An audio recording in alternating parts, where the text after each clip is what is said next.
Hello and welcome to this new video where I'm presenting one of the latest missions that I have designed on the new map during the summer season. So this mission is taking place over Stalingrad, and there are German Stukas attacking it. So Stukas and the MC-202s. So I started to attack one of these. This was one of the MC-202s attacking. They had bombs, I dropped them when I attacked it. So when I recorded this, I was playing, this is a multiplayer mission by the way, and I was alone on the server, but that's okay. I usually try to design my missions that even if you have few players in the server, there's always interesting stuff happening on the ground and in the air with AIs.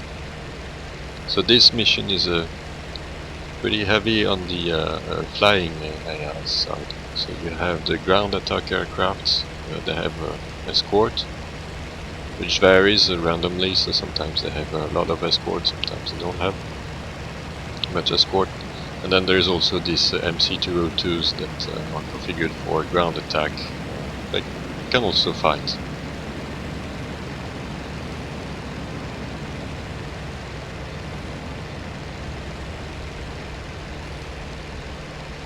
So this mission here is taking place in summer, but this is when I recorded the video. This was not actually the latest version of the mission. I have updated it since then, and now it's taking place a bit later during autumn. There's another mission taking place during summer that I will make another video about, which is more about ground attack. So more objectives on the ground on both sides, and fewer fighters flying in the air. But back to this mission. It's taking place over Stalingrad, as I said. There's a German vehicle column that is preparing to move into the city, and there is a number of forces on the ground defending the city. And before the German ground forces enter Stalingrad, there's multiple waves of ground attack, German ground attack aircraft that attack the ground forces and try to soften them up as much as possible. Meanwhile, there are also constant reinforcements coming over the Volga River on the Russian side with boats. So if you're flying Germans, that gives you interesting things to do beside dogfighting. You can also attack the boats. But here I'm showing this mission from the Soviet side. I'm not alone. I have a couple of AIs flying with me and defending the airspace over Stalingrad. You can see on the lower right that there are ground forces on the other side of the river covering the area over Stalingrad. And I'm flying back towards the city to focus more on the ground attack aircrafts, the Stukas. But the AI hasn't. I lost track of it, but the AI hasn't lost track of me, so it's still following me. You can see it in the upper right corner of the picture-in-picture.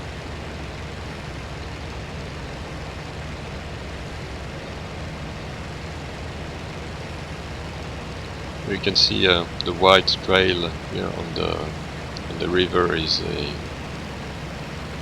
ship, a small ship, troop reinforcements.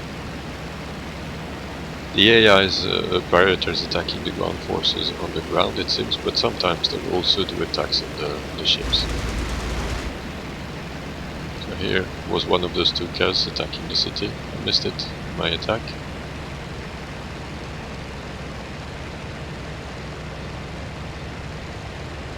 Yeah, I'm keeping my speed high. It's a bit maybe exaggerated. You don't need such a speed advantage to attack Stukas, but I know that there are quite a few fighters in the air still, that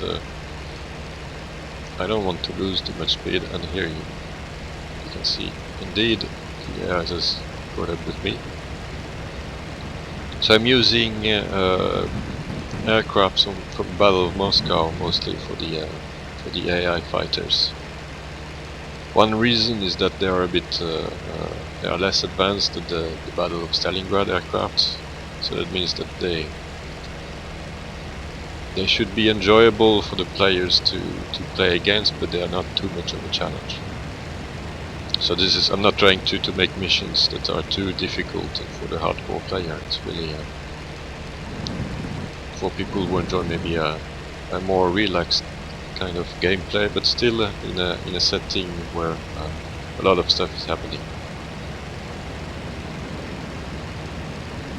So, but that means that these earlier aircrafts are sometimes actually pretty good at turning. So going into a turn fight with them, with the Yak, is not necessarily a good idea. So here I'm trying to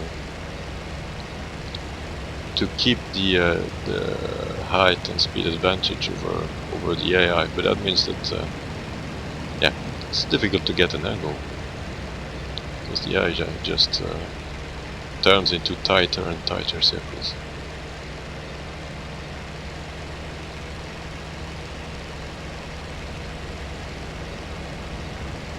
Finally I get maybe a chance, but it's not easy hitting the fighter when it's under the nose, but luckily there's a Stuka that crossed my path. You can see that the ground forces also are not defenseless. Also, they are sending generous amounts of bullets towards the enemy aircrafts flying over them. And even though it's a small caliber, that's a lot of bullets that I send. So sometimes they do damage.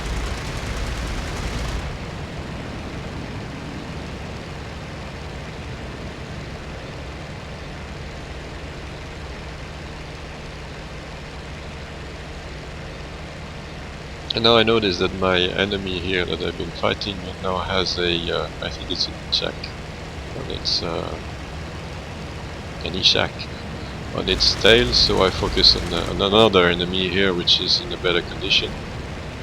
It's also a Maki. Pretty low energy, so it shouldn't be too much of a threat.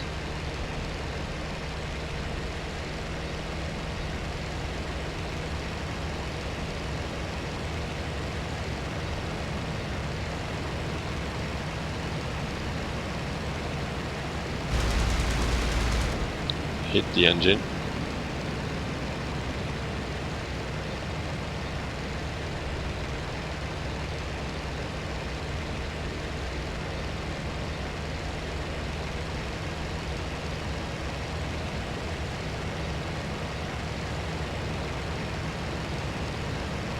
Many targets to choose from, but here I'm staying the same.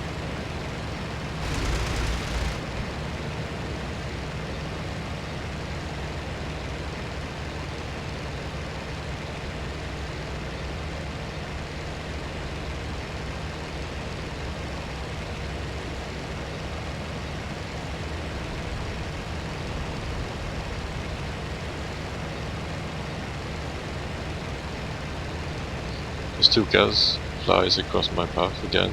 It's too interesting a target to ignore. After all, I'm supposed to be shooting the ground attackers, not their escort. Yeah, I was a bit optimistic here when he tries to climb with me to attack me. They do mistakes too, it seems. It crashes into a structure on the ground.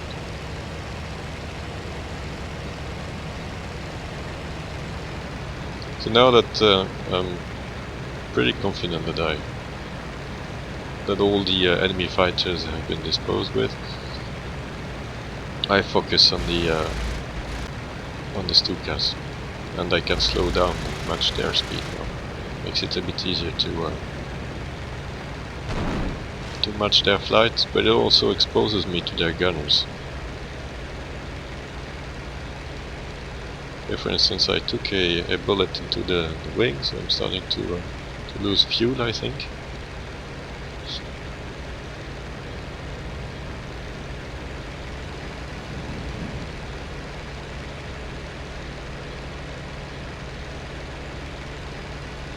I'm preparing for a new attack, but this time I will attack from below in an attempt to avoid fire from the gunner.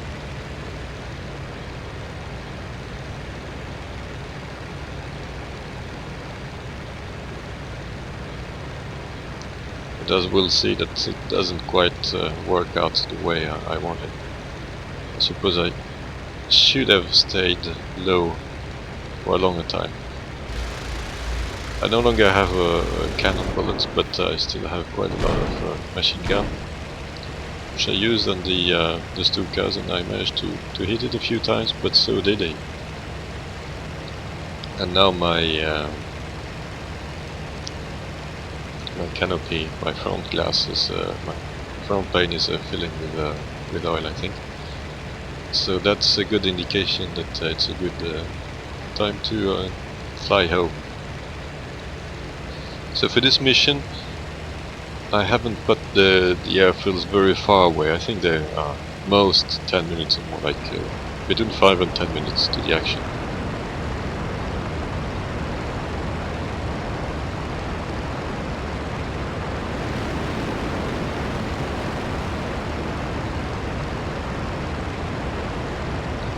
Opening my canopy so that I can have a better look at what is in front of me and find the right direction to the airfield. I usually put, by the way, non-directional beacons in all my maps, so that if you equip your plane with a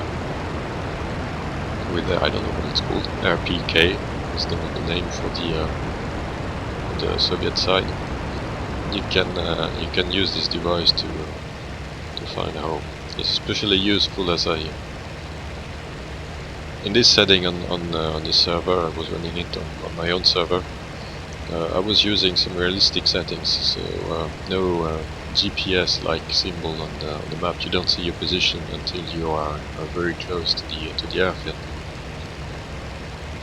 So you have to fly by the features on the ground and your knowledge of the map. Happily, that's not very difficult here in the summer setting.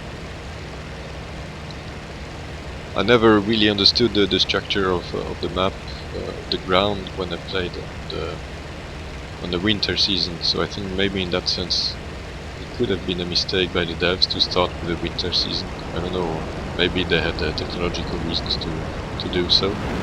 It's a lot easier to learn the map during the summer.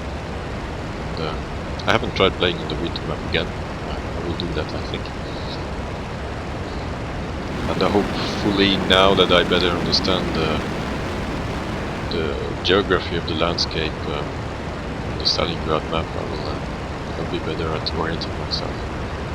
So here, for instance, you see that southwest of the airfield and east of Stalingrad, it seems there is an area here which is mostly made of marshes and swamps.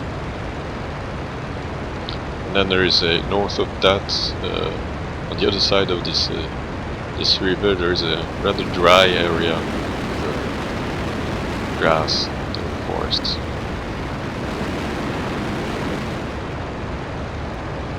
So my primary concern here is to make it back to the airfield. It's not very far, but my engine is in very poor shape.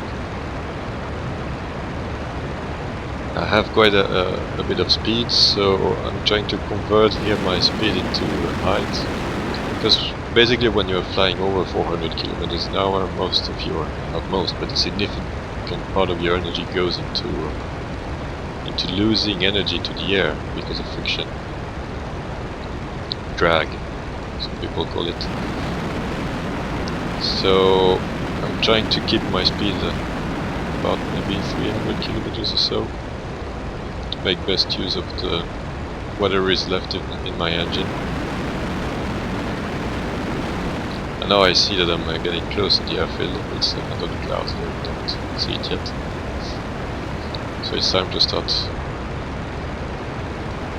flying down. Here it is.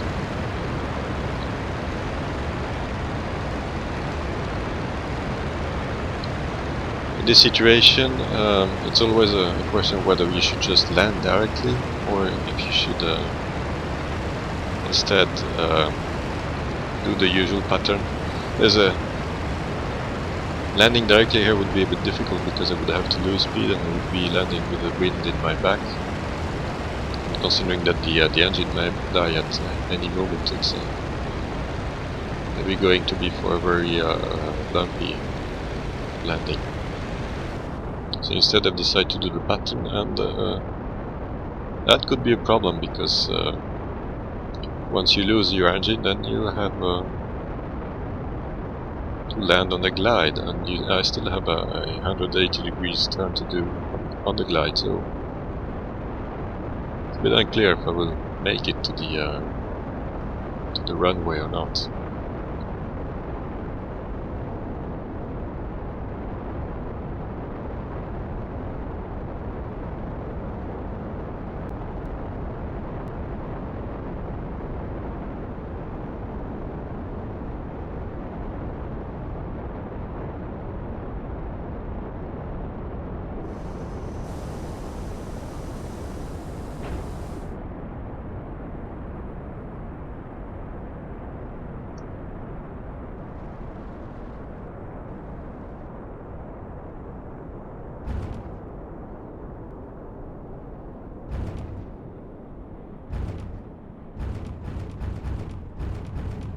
A little bit of bounce, but overall it was a pretty good landing, considering the shape of the aircraft. Well, that was it for this video. I hope you enjoyed it. Bye!